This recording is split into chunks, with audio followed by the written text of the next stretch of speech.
जय गुरुजी, शुक्राना गुरुजी, अनंतम अनंतम शुक्राना गुरुजी। गुरुजी महाराज जी के श्री चरणों में कोटि कोटि प्रणाम और गुरुजी की प्यारी सभी संगत को जय गुरुजी। संगत जी, गुरुजी महाराज जी की कृपा और उनकी अद्भुत लीलाएं शब्दों में बयां करना आसान नहीं है। जब गुरुजी अपनी मेहर कर देते हैं तो जीवन की हर उलझन अपने आप सुलझने लगती है और हर मुश्किल रास्ता भी सहज बन जाता है। उनका साथ हमें हर पल एक अनदेखी शक्ति का एहसास करवाता है, ऐसा भरोसा कि हम कभी अकेले नहीं हैं।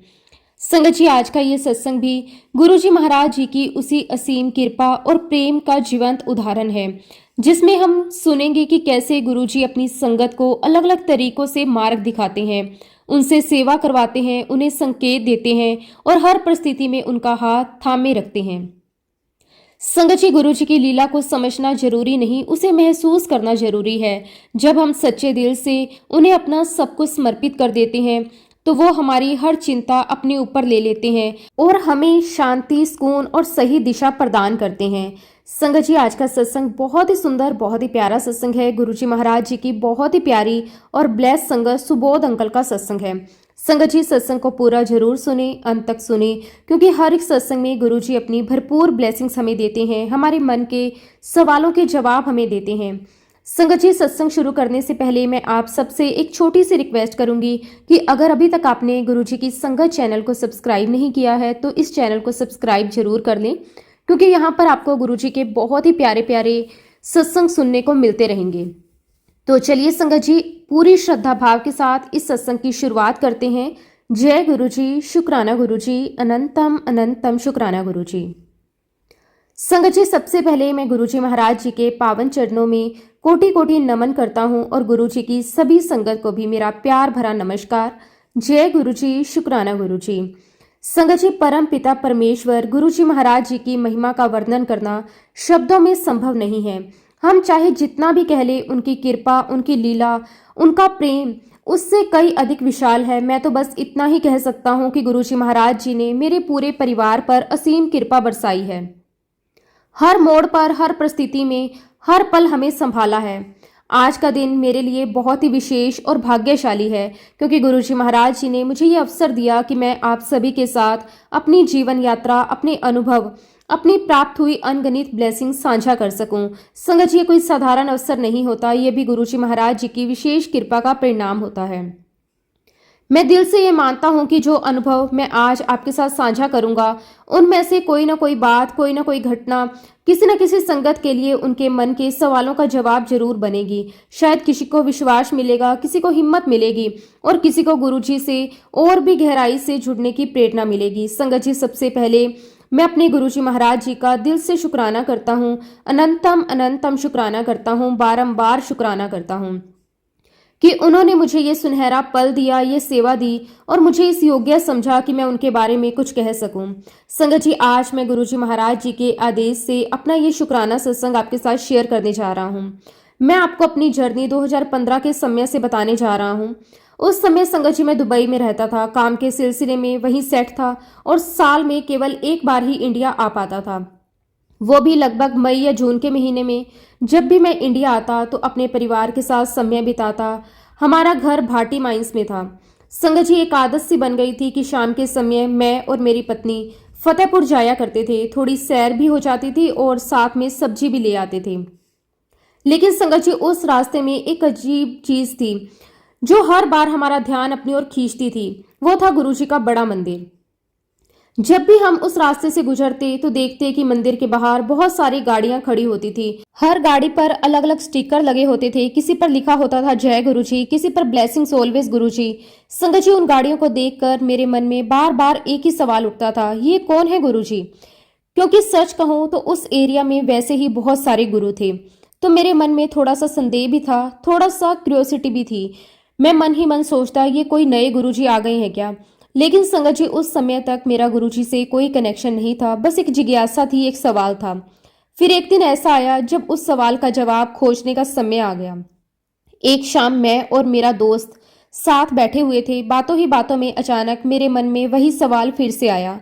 मैंने उससे पूछा, शंकर, मुझे एक बात बता, ये कौन गुरुजी हैं जिनके इतने सारे स्टिकर गाड़ियों पर लगे होते हैं। संगत जी, शंकर को गुरुजी के बारे में थोड़ा बहुत पता था। जितनी उसकी समझ थी उसने उतना ही मुझे बताया। उसने कहा कि जो गुरुजी महाराज हैं वो शिवजी के बहुत बड़े भक्त हैं। उन्होंने तपस्या करके शिवजी से सिद्धियां प्राप्त की हैं। फिर उसने ये भी बताया कि अब उन्होंने अपना चोला छोड़ दिया है। और संगत जी, उसने एक और बात कही।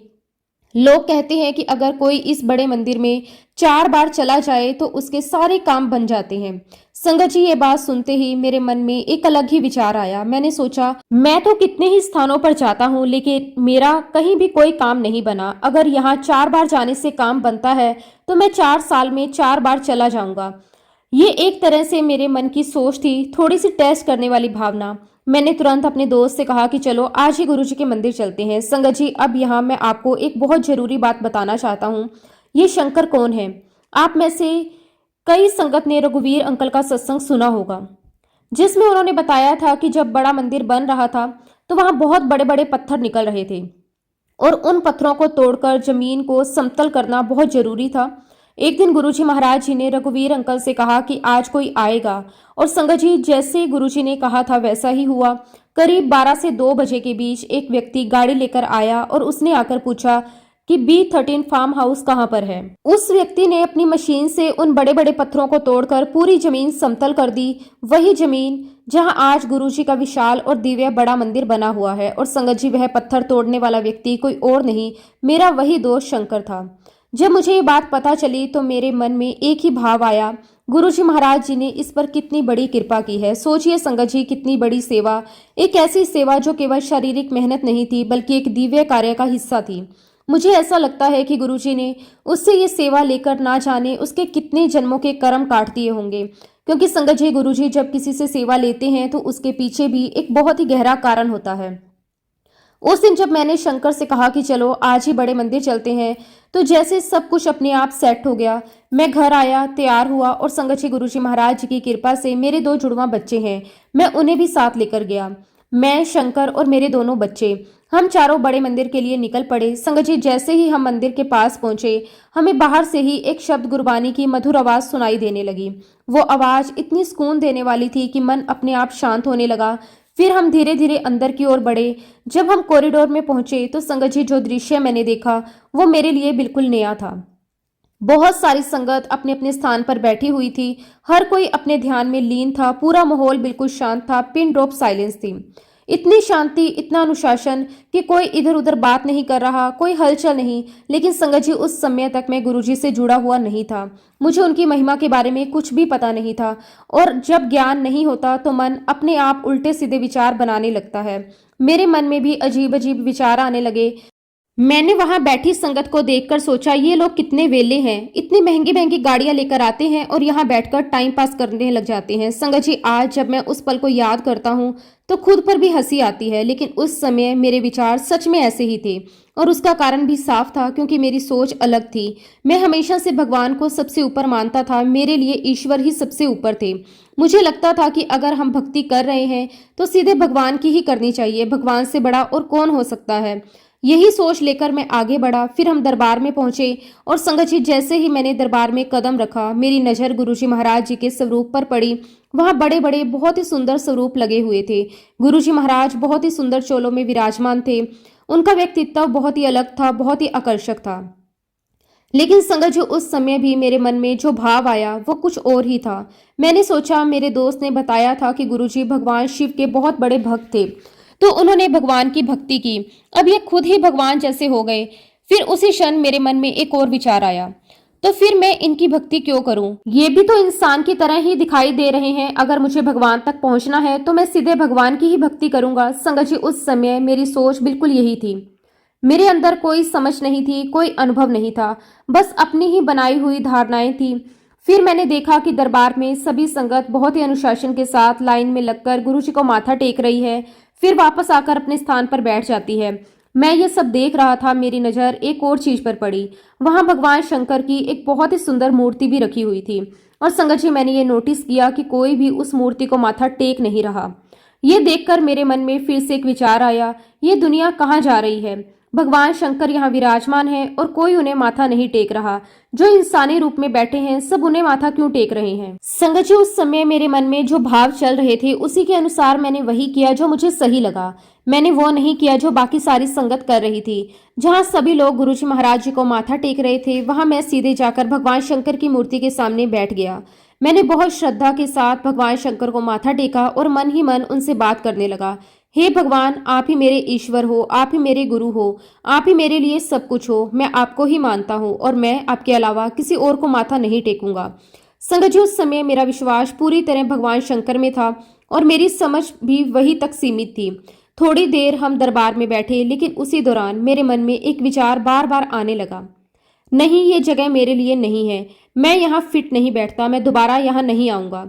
संगत जी, ये विचार इतना मजबूत हो गया कि मैंने मन ही मन निर्णय ले लिया, बस आज के बाद मैं यहाँ नहीं आऊंगा। थोड़ी देर बाद हम दरबार से बाहर निकले। सेवादारों ने हमें लेफ्ट साइड की तरफ गाइड किया, जहां उस समय एक बड़ा सा टेंट लगा होता था। वहीं पर संगत को लंगर प्रसाद करवाया जाता था। हम भी वहीं जाकर बैठ गए। संगत जी, जैसे ही मैं लंगर के लिए बैठा, मेरे पास बैठे एक संगत ने बहुत ही प्यार से एक बात कही, भाई साहब, गुरुजी महाराज जी की असली ब्लेसिंग यही लंगर प्रसाद है। इसका एक एक कण आपके लिए आशीर्वाद है। इसे बिल्कुल वेस्ट मत करना, पूरी थाली खत्म करनी है। संगत जी, पता नहीं क्यों उनकी ये बात सीधे मेरे दिल को छू गई। शायद पहली बार उस दिन किसी बात ने मुझे अंदर से छुआ और मैंने पूरे ध्यान और सम्मान के साथ लंगर किया, एक एक कण खत्म किया। इतना कि जैसे थाली को साफ कर दिया हो, जैसे धो दिया हो। उस समय मुझे समझ नहीं थी, लेकिन आज महसूस होता है वो भी गुरुजी महाराज जी की कृपा थी। लंगर करने के बाद हम घर वापस आ गए। अब संगत जी, यहाँ मैं आपको अपने जीवन का एक बहुत ही दर्द भरा हिस्सा बताना चाहता हूँ। मेरा बेटा संगत जी कई सालों से एक बहुत ही गंभीर बीमारी से जूझ रहा था। ऐसी बीमारी जिसके बारे में बड़े बड़े न्यूरोलॉजिस्ट ने साफ कह दिया था कि इसका कोई इलाज नहीं है। मैंने अपने बेटे का इलाज देश के बेहतरीन डॉक्टरों से करवाया, हर बड़े न्यूरोलॉजिस्ट को दिखाया, लेकिन हर जगह से एक ही जवाब मिला, ये बीमारी ठीक नहीं हो सकती।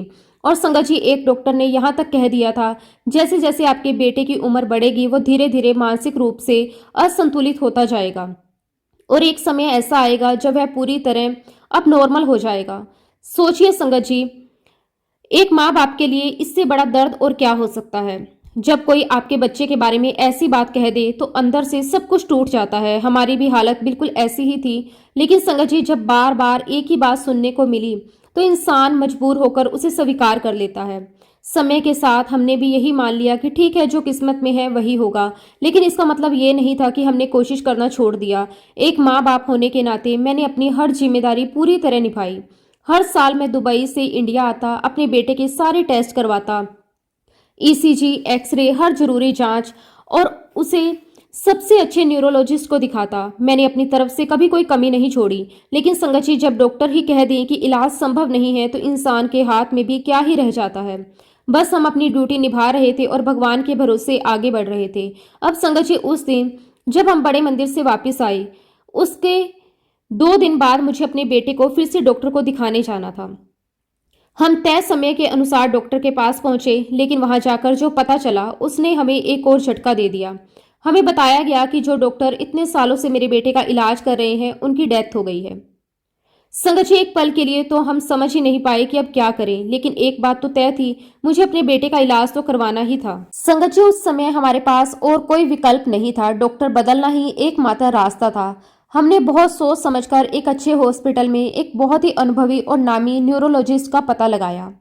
संगत जी, पूरी उम्मीद और थोड़ी सी घबराहट के साथ हम अपने बेटे को लेकर उनके पास पहुंचे। डॉक्टर साहब ने बहुत ही ध्यान से मेरे बेटे की सारी पुरानी फाइल्स देखी, हर रिपोर्ट को बारीकी से चेक किया, हर टेस्ट को समझा। कुछ देर बाद उन्होंने मेरी तरफ देखा और बहुत ही सम्मान के साथ कहा, आप अब तक जिन डॉक्टर से अपने बेटे का इलाज करवा रहे थे वो इंडिया के टॉप न्यूरोलॉजिस्ट में से एक थे। वो मेरे लिए पिता समान थे और अगर आप उनके मरीज को मेरे पास लेकर आए हैं तो ये मेरे लिए सौभाग्य की बात है। संगत जी, ये सुनकर मुझे थोड़ा सुकून मिला कि हम सही जगह आए हैं। फिर डॉक्टर साहब ने कहा कि जो दवाइयां अभी तक चल रही हैं उन्हें कंटिन्यू रखिए और इस बीमारी की दवाइयों का एक कोर्स 3 साल का होता है। लेकिन संगत जी, मैं अंदर से थोड़ा परेशान था क्योंकि मैं अपने बेटे को ये दवाइयां पिछले 5 सालों से दे रहा था। डॉक्टर साहब ने आगे कहा, आप दवाइयां जारी रखिए, जब 6 साल पूरे हो जाएंगे, यानी कि 2 कोर्स पूरे हो जाएंगे, तब हम आगे का प्लान देखेंगे। संगत जी, उस समय मेरे दिल में एक ही बात थी, मैं अपने बच्चे के लिए कोई भी कमी नहीं छोड़ना चाहता था। मैंने डॉक्टर साहब से कहा कि डॉक्टर साहब, मैं बाहर रहता हूँ, साल में सिर्फ एक बार इंडिया आता हूँ। मैं चाहता हूँ कि मेरे बेटे को सबसे अच्छा इलाज मिले, पैसों की कोई कमी नहीं है, लेकिन मैं अपना फर्ज पूरी ईमानदारी से निभाना चाहता हूँ, ताकि मेरे मन में कभी ये पछतावा ना रहे कि मैंने अपने बच्चे के लिए कुछ किया नहीं। संगत जी, डॉक्टर साहब मेरी बात समझ गए। उन्होंने कहा कि ठीक है, आप सारे टेस्ट दोबारा करवा लीजिए। उन्होंने हमें कई सारे टेस्ट लिख दिए। हमने बिना समय गवाए सारे टेस्ट करवा लिए। लगभग 3 से 4 दिन के बाद सारी रिपोर्ट्स आई। अब संगत जी, थोड़ी घबराहट भी थी और थोड़ी उम्मीद भी थी। मैं वो सारी रिपोर्ट्स लेकर डॉक्टर साहब के पास गया। उन्होंने बहुत ही ध्यान से एक एक रिपोर्ट देखनी शुरू की। लगभग 8 से 10 मिनट तक वो सारी रिपोर्ट्स देखते रहे। फिर अचानक उन्होंने मेरी तरफ देखा और कहा, मुझे ऐसा लगता है सबोध जी कि आप गलत रिपोर्ट्स लेकर आ गए हैं। ये आपके बच्चे की रिपोर्ट नहीं लगती। आप दोबारा जाकर सही रिपोर्ट्स लेकर आइए। संगत जी, ये सुनकर मैं खुद भी कंफ्यूज हो गया। मैं तुरंत उस टेस्ट सेंटर पर गया जहां से मैंने रिपोर्ट्स ली थी। वहां जाकर मैंने सारी बात बताई तो वहां बैठे व्यक्ति ने कहा कि सर, अगर रिपोर्ट गलत होती तो और भी लोग शिकायत लेकर आते, लेकिन हमारे पास ऐसा कोई केस नहीं आया। फिर भी अगर डॉक्टर ने कहा है तो हम टेस्ट दोबारा कर देते हैं। संगत जी, हमने दोबारा सारे टेस्ट करवाए। फिर से वही प्रक्रिया, फिर से इंतजार। जब दूसरी बार रिपोर्ट आई तो संगत जी, वो रिपोर्ट बिल्कुल पहली रिपोर्ट जैसी ही थी। एक एक चीज मैच कर रही थी। अब यह साफ हो गया कि रिपोर्ट सही है और दोनों बार की रिपोर्ट एक जैसी है। वहां के स्टाफ ने मुझसे कहा कि आप डॉक्टर साहब को जाकर बताइए कि ये रिपोर्ट इसी बच्चे की है। अब संगत जी, मैं फिर से रिपोर्ट लेकर डॉक्टर साहब के पास गया। इस बार भी उन्होंने बहुत ध्यान से रिपोर्ट देखी। फिर 8 से 10 मिनट लगाए। कमरे में बिल्कुल सन्नाटा था। मैं उनकी तरफ देख रहा था और वो रिपोर्ट्स में कुछ खोज रहे थे। और फिर उन्होंने मेरी तरफ देखा और जो उन्होंने कहा वो सुनकर मेरे पैरों तले जमीन खिसक गई। उन्होंने कहा कि सबोध जी, अगर ये रिपोर्ट आपके बच्चे की है तो आपका बच्चा बिल्कुल ठीक हो चुका है। संगत जी, एक पल के लिए मुझे समझ ही नहीं आया कि मैंने क्या सुना। डॉक्टर साहब खुद हैरान थे। उन्होंने कहा कि मुझे नहीं पता कि ये कैसे हुआ, क्योंकि इस बीमारी का कोई इलाज नहीं है। मैंने इस बीमारी के कई बच्चों का इलाज किया है, लेकिन आज तक कोई भी बच्चा इस तरह पूरी तरह ठीक नहीं हुआ। फिर उन्होंने मेरी आंखों में देखकर कहा, इट्स अ मिरेकल। ये एक बहुत बड़ा चमत्कार है। संगत जी, उस पल का जो एहसास था उसे शब्दों में बयां करना बहुत मुश्किल है। एक तरफ हैरानी, दूसरी तरफ खुशी और अंदर ही अंदर जैसे कुछ समझ ही नहीं आ रहा। फिर डॉक्टर साहब ने आगे कहा कि आप अभी जो दवाइयां दे रहे हैं उन्हें जारी रखिए। हम धीरे धीरे इनका डोज कम करेंगे और 5 से 6 महीने के अंदर हम सारी दवाइयां बंद कर देंगे, क्योंकि आपका बेटा अब बिल्कुल नॉर्मल है। संगत जी, ये सुनकर जैसे मेरे दिल से बहुत बड़ा बोझ उतर गया।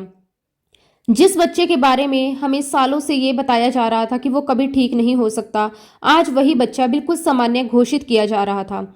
मैं जब हॉस्पिटल से बाहर निकला तो मेरा दिमाग एक ही सवाल में उलझा हुआ था, ये सब हुआ कैसे। मैं बार बार सोच रहा था, कौन सी दवाई काम कर गई, ऐसा क्या हुआ कि जो बीमारी ला इलाज थी वो ठीक हो गई।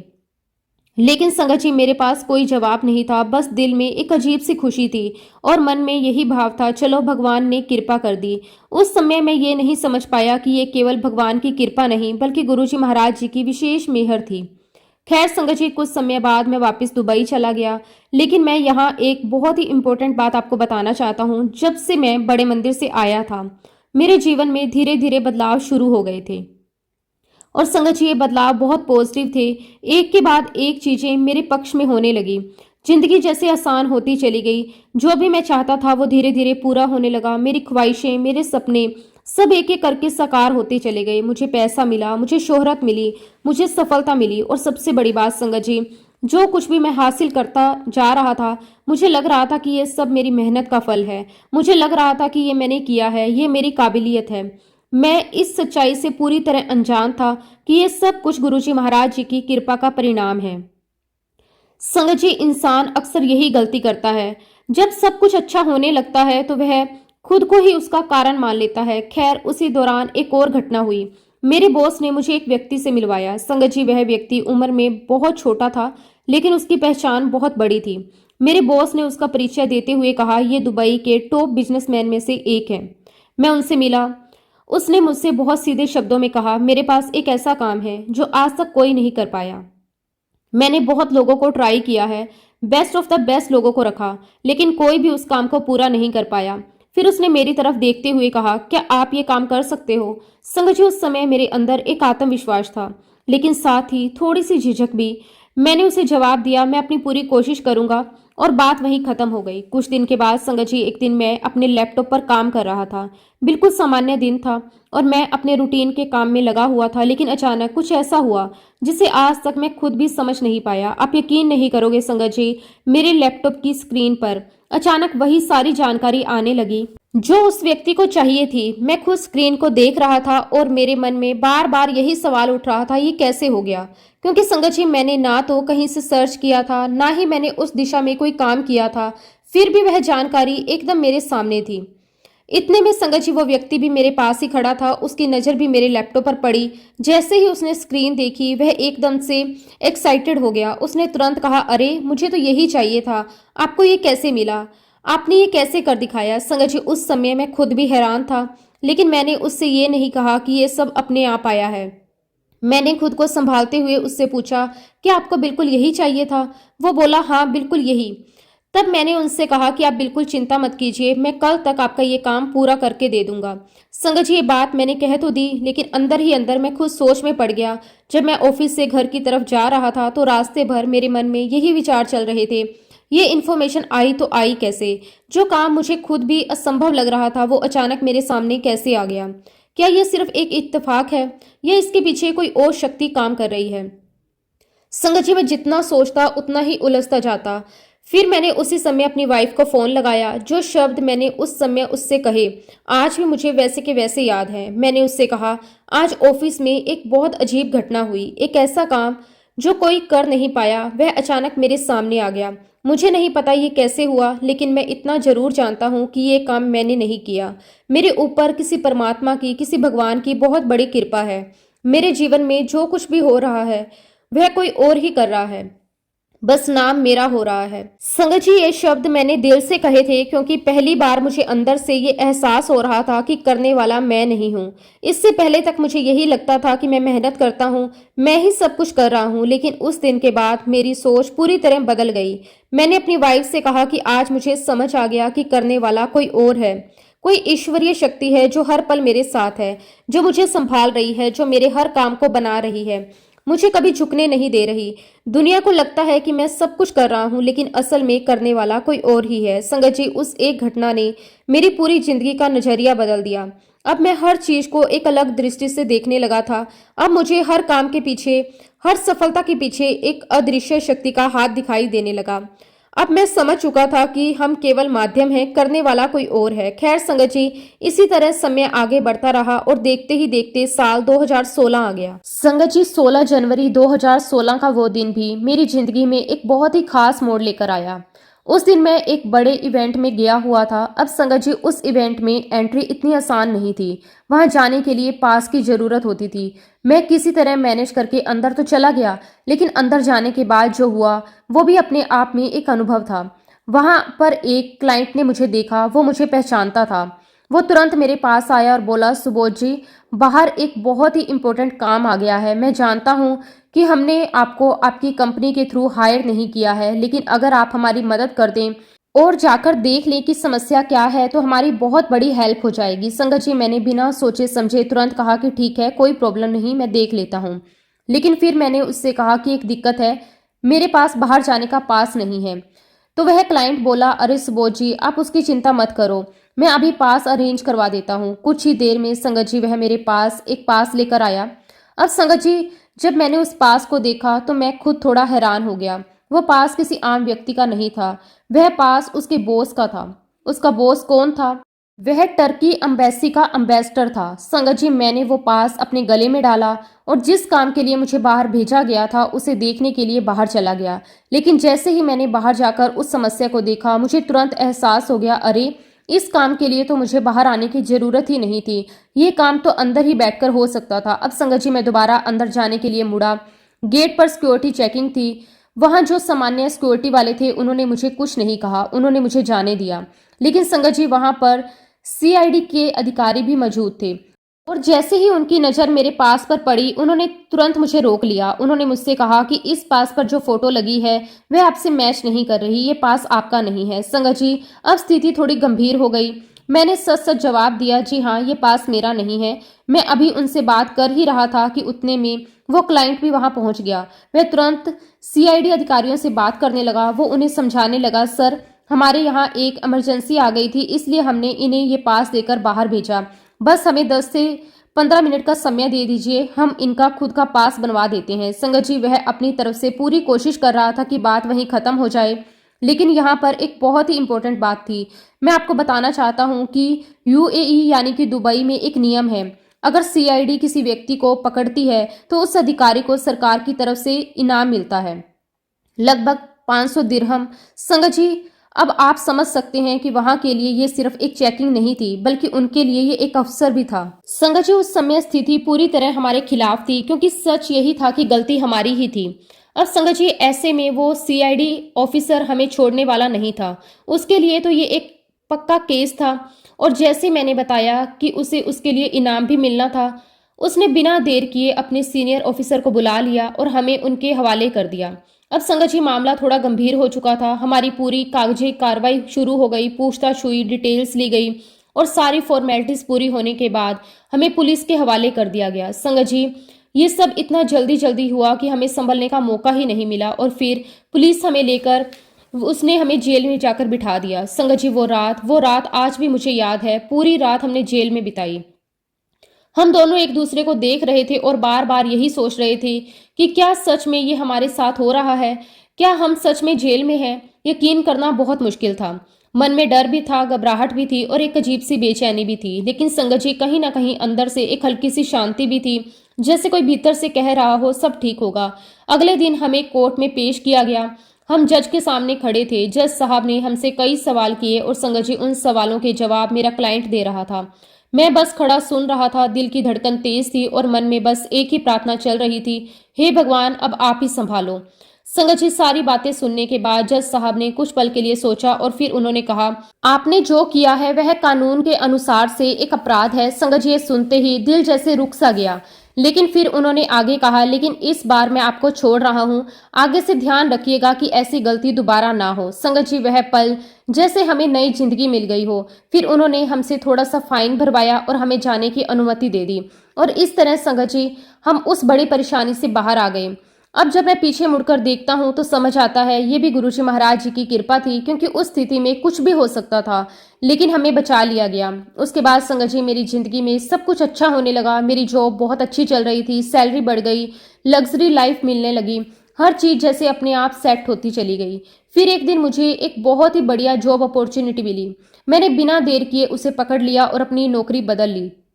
नई जॉब, बेहतर सैलरी, एक शानदार लाइफ, सब कुछ परफेक्ट लग रहा था। संगत जी, मुझे लगने लगा कि ये सब मेरी मेहनत का फल है। जो मैंने स्ट्रगल किया उसका रिजल्ट अब मिल रहा है। लेकिन मैं अब भी इस सच्चाई से अनजान था कि ये सब कुछ गुरुजी महाराज जी की कृपा थी। इसी बीच समय बीतता गया और उस कोर्ट वाले इंसिडेंट्स को लगभग 10 महीने हो चुके थे। एक दिन अचानक मेरे मोबाइल पर एक मैसेज आया। उसमें लिखा था, आपका आबू धाबी कोर्ट में सेशन है। संगत जी, मैंने वो मैसेज पढ़ा और तुरंत सोचा ये मेरे लिए नहीं हो सकता। मेरा केस तो पहले ही खत्म हो चुका है। मुझे लगा कि शायद ये मैसेज गलती से आ गया। मैंने उसे इग्नोर कर दिया। लेकिन संगत जी, कुछ दिनों बाद ठीक 24 नवंबर को मुझे सीआईडी की तरफ से एक कॉल आया। उन्होंने कहा कि 26 तारीख को आपका कोर्ट सेशन है, आप सुनिश्चित करें कि आप उस दिन उपस्थित रहें। अब संगत जी, मैं थोड़ा चौंक गया। मैंने उस ऑफिसर से कहा कि नहीं सर, शायद कोई गलती हो रही है, मेरा केस तो नहीं चल रहा। लेकिन संगत जी, उस ऑफिसर ने मुझे जो जवाब दिया वो सुनकर मैं हैरान रह गया। उसने मेरा पूरा नाम बताया, मेरी आईडी डिटेल्स बताई, और फिर कहा, आपका सीआईडी में केस चल रहा था। तो मैंने कहा कि हाँ जी, केस तो चल रहा था, लेकिन वह कोर्ट में सॉल्व हो चुका था, अब कोई ऐसा केस नहीं है। तो फिर उस ऑफिसर ने कहा कि नहीं, वह कोर्ट ने केस बंद नहीं किया है। कोर्ट ने फिर से अपील की है, और आपको और आपके फ्रेंड को 26 तारीख को कोर्ट में पेश होना होगा। संगत जी, उस दिन मैं सुबह 8 बजे से दोपहर 1:30 बजे तक पूरे कोर्ट फ्लोर में घूमता रहा। हर रूम में गया, हर रूम का दरवाजा खोला, लेकिन वह रूम नहीं मिला जिसमें मेरी पेशी होनी थी। मैं भटकता रहा, हर फ्लोर को देखा, लेकिन कोई सुराग नहीं मिला। फिर अचानक 1:30 बजे मुझे एक दरवाजा नजर आया। वो कमरा था जिसमें मेरी फाइल रखी गई थी। जैसे ही मैंने अंदर जाकर अपनी फाइल दी और अपनी पेशी की जानकारी दी, वहां मौजूद लोगों ने मुझसे कहा कि जज साहब तो अभी चले गए हैं। संगत जी, मुझे बताया गया कि मुझे समय पर आना चाहिए था, लेकिन मैंने सुबह से ही कोर्ट में पूरे फ्लोर पर घूमते हुए बहुत कोशिश की थी। मैंने उन्हें स्पष्ट कर दिया कि मैंने सुबह 8 बजे से लगातार सही रूम खोजने की पूरी कोशिश की। खैर, उन्होंने मुझे कोई परेशानी ना देते हुए अगली तारीख दे दी, 26 दिसंबर। और इस बार संगत जी मैं बिल्कुल समय पर वहां पहुंचा। जैसे ही मैं वहां गया, मुझे बताया गया कि कल 25 दिसंबर यानी कि क्रिसमस के दिन छुट्टी होने की वजह से जज साहब नहीं आए थे। उन्होंने मुझे कहा कि 2 दिन बाद ही फाइल जजमेंट सुनाया जाएगा। संगत जी, उस समय मेरे मन में कई विचार आ रहे थे, क्योंकि संगत जी आश्चर्य की बात यह थी कि अभी तक मेरी कोई भी पेशी नहीं हुई थी और बिना किसी पेशी के मुझे जजमेंट कैसे मिल सकता है। तब संगत जी मुझे ये बात समझ आ चुकी थी कि ये जो व्यक्ति है ये मेरी फाइल को आगे बढ़ने ही नहीं दे रहा, और जब तक मेरी फाइल आगे बढ़ेगी नहीं तो मुझे कोई डेट मिलेगी नहीं। खैर संगत जी, मैं कर भी क्या सकता था। मैं वहां से घर वापस आ गया और संगत जी 2 दिन के बाद यानी कि 28 तारीख को जब मैं कोर्ट में पहुंचा तो उसी व्यक्ति ने मुझे कहा कि आपका फाइनल जजमेंट आ चुका है, आप नीचे जाकर के अपने फाइनल जजमेंट की कॉपी ले लीजिए। और अब संगत जी जब मैं अपनी फाइनल जजमेंट की कॉपी लेने पहुंचा तो वो जजमेंट संगत जी अरबी भाषा में था। मैंने उनसे कहा कि आप मुझे इंग्लिश में ट्रांसलेट करके बताइए कि क्या लिखा है। संगत जी उसने मुझे ट्रांसलेट करके बताया और कहा कि आपको 3 साल की सजा होती है और आपको परमानेंटली लाइफ टाइम के लिए यूएई से बैन कर दिया गया है। संगत जी जैसे ही ये बात मैंने सुनी, आप समझ सकते होंगे कि मेरे ऊपर क्या बीता होगा। मुझे ऐसा लगा कि जैसे मेरे पैरों तले जमीन खिसक गई। संगत जी चिंता मुझे मेरी नहीं थी, चिंता मुझे मेरे परिवार की थी। मुझे ऐसा लग रहा था कि मैंने अपने परिवार के लिए कुछ किया ही नहीं, क्योंकि संगत जी मैंने जितना भी पैसा कमाया वो सब के सब मैंने इन्वेस्ट कर दिया। और संगत जी ये सब मैंने यही सोचकर किया था कि आने वाले समय में ये पैसा मेरे परिवार के, मेरे बच्चों के काम आएगा। और संगत जी उस वक्त जो मेरे पास पैसा था वो सिर्फ इतने समय के लिए था कि मैं 6 महीने अपने घर का सारा खर्च चला सकता था। तो अब संगत जी मैं यही सोच में पड़ गया कि 6 महीने बाद मेरे परिवार का क्या होगा। इन 2.5 सालों में मेरा पूरा परिवार खत्म हो जाएगा, बर्बाद हो जाएगा। संगत जी जिस व्यक्ति ने मुझे जजमेंट की कॉपी दी थी, मैंने उससे पूछा कि आप मुझे ये बताइए कि अभी मेरे पास कितना समय है। संगत जी उसने मुझे कहा कि अभी आपके पास 1 हफ्ते का समय है, 1 हफ्ते के बाद आप खुद अपने आप को पुलिस के हवाले कर देना।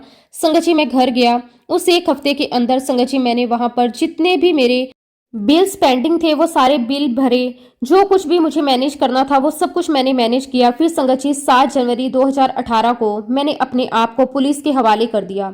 पहले तो संगत जी मुझे ऐसा लगा कि मैं कुछ पैसा देकर इस मामले को खत्म कर दूंगा, लेकिन जब संगत जी मैं पुलिस स्टेशन पहुंचा तो मुझे वहां से सेंट्रल जेल भेज दिया गया। मुझे वहां जाकर एहसास हुआ कि अब फाइनली मुझे सजा भुगतनी ही पड़ेगी। अब संगत जी जेल में रहते हुए मैंने कोर्ट में फिर से अपील की।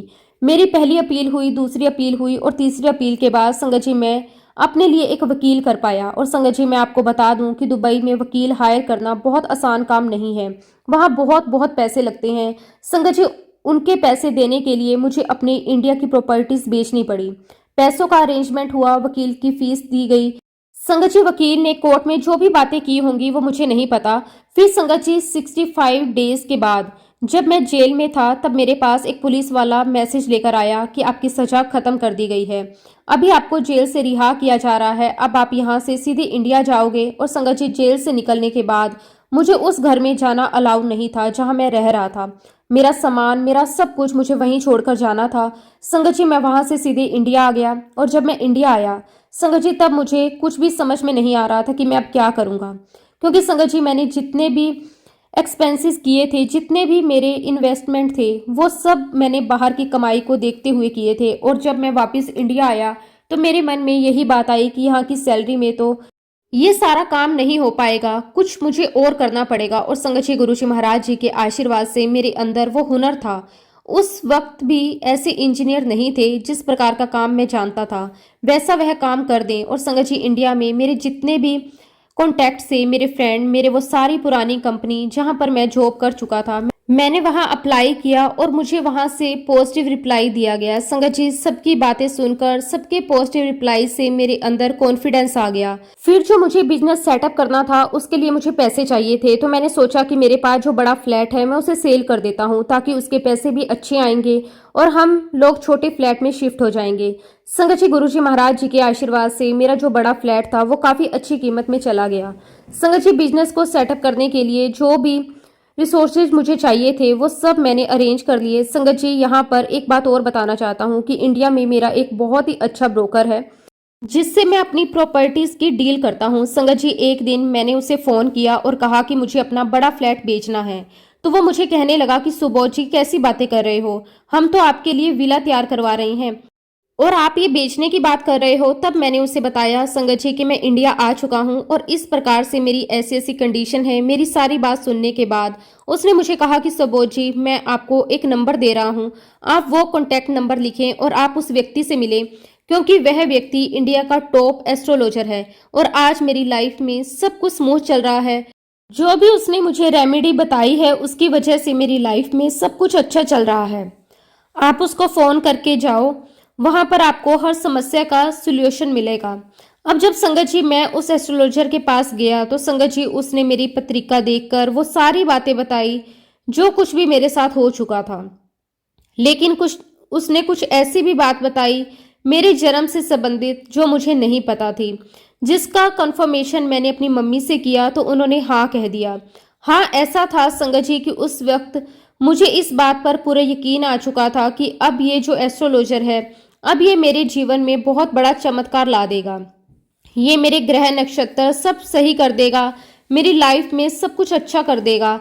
उसके बाद संगत जी उस एस्ट्रोलॉजर ने मुझे जो भी उपाय बताए मैं करता ही चला गया। संगत जी, मैं यहाँ पर एक बात और बताना चाहता हूँ। जब मैं वहाँ पर दुबई में इस परेशानी में पड़ गया था, तब यहाँ के हमारे जो भाटी माइंस के लोग हैं वो हम सबसे प्यार करते हैं, तो सब ने अपने अपने देवी देवताओं से, अपने पीर पैगंबर से मेरे लिए मन्नत मांग रखी थी कि सबोध जी इंडिया आ जाएगा तो हम आपके दर पर माथा टिकाने लाएंगे। जब संगत जी मैं फाइनली इंडिया आया तो जिसने जहां बोला था मैं माथा टेकने गया। संगत जी, एक दिन मैंने अपनी पत्नी से कहा कि हम लोग सभी जगह होकर आ गए हैं लेकिन हम लोग अजमेर शरीफ नहीं गए, हम वहां पर भी होकर आ जाते हैं। ये बात करने के बाद मेरी वाइफ मेरे लिए नाश्ता लेने चली गई और उस वक्त संगत जी मेरी जो कंडीशन थी उस कंडीशन के हिसाब से मैं बहुत ज़्यादा कंजूसी से पैसा खर्च कर रहा था। उस वक्त मैंने 510 रुपये अपनी एक डायरी में रखे और तभी संगत जी हमारे दरवाजे पर एक भिखारी आया। मेरी वाइफ बाहर गई, उसने पैसे मांगे, मेरी वाइफ अंदर आई, वो पैसे मांग रहा है तो मैंने उसे 10 रुपये दे दिए और संगत जी मेरी वाइफ उस भिखारी को 10 रुपये देने के लिए गई। 10 रुपये देने के बाद उस भिखारी ने कहा कि बेटा ये क्या है, जाओ ऊपर जाओ और मेरे लिए 500 का नोट लेकर आओ। मेरी वाइफ मेरे पास आई और सारी बात बताने लगी। तब संगत जी मैंने एक बात कही, मैंने कहा कि देख लो, इन भिखारियों के भी इतने भाव हैं, जो मिल रहा है उसमें संतुष्टि नहीं है।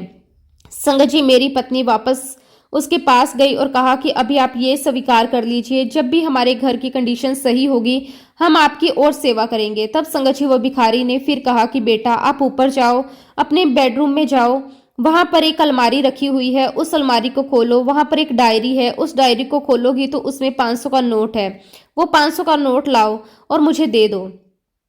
और जो तुम अजमेर शरीफ जाना चाह रहे हो, अब तुम्हें वहां जाने की आवश्यकता नहीं है, तुम्हारे बदले चादर मैं चढ़ा दूंगा वहां पर। और जब संगत जी मेरी वाइफ ने आकर मुझे सारी बात बताई, ये बातें सुनकर मेरे रोंगटे खड़े हो गए। मैं सोच में पड़ गया कि आखिर ये इंसान कौन है जिसने वो सारी बातें बता दी जो हम अभी अभी कर रहे थे।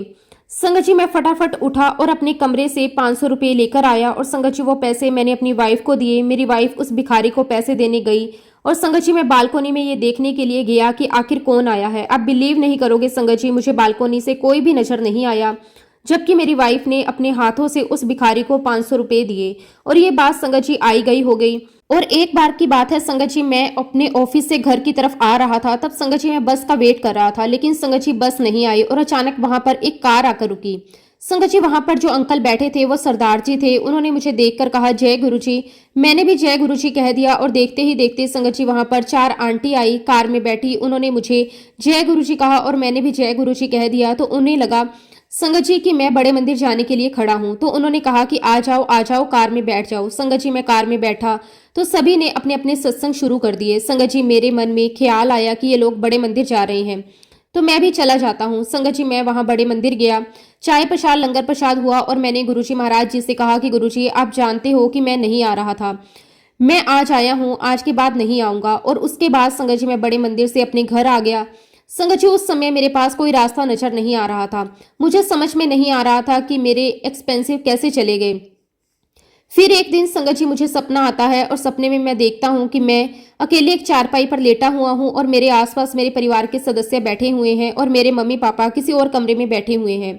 और उसी वक्त संगत जी दरवाजे पर लॉक हुआ और उस वक्त संगत जी बहुत मूसलाधार बारिश हो रही थी। बारिश भी इतनी तेज थी कि मैंने कभी इतनी तेज बारिश नहीं देखी थी। मैं उठता हूँ, दरवाजा खोलता हूँ और जैसे ही दरवाजा खोलता हूँ संगत जी देखता हूँ कि मेरे सामने गुरुजी महाराज पीले चोले में खड़े हैं।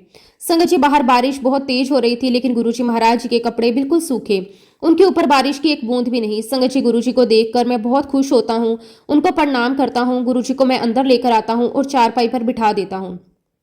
गुरुजी महाराज मुझे कहते हैं कि मुझे आराम करना है। संगत जी, गुरुजी महाराज उस चारपाई पर सो जाते हैं और करीब सवा घंटे के बाद उठते हैं और तब तक मैं गुरुजी महाराज के पीछे बैठा हुआ था। गुरुजी महाराज उठकर मेरी तरफ देखते हैं और मुझे कहते हैं, 10 तेनू की चाहिदा है। तब संगत जी मैंने गुरुजी महाराज जी को हाथ जोड़कर कहा कि गुरुजी महाराज, मुझे कुछ भी नहीं चाहिए। आप सब कुछ जानते हो कि हमारी पहली स्थिति क्या थी और अब क्या हो गई है। फिर थोड़ी देर बाद मैंने गुरुजी महाराज जी से पूछा कि गुरुजी, मैं आपसे एक बात पूछना चाहता हूँ कि आखिर मेरी गलती क्या थी।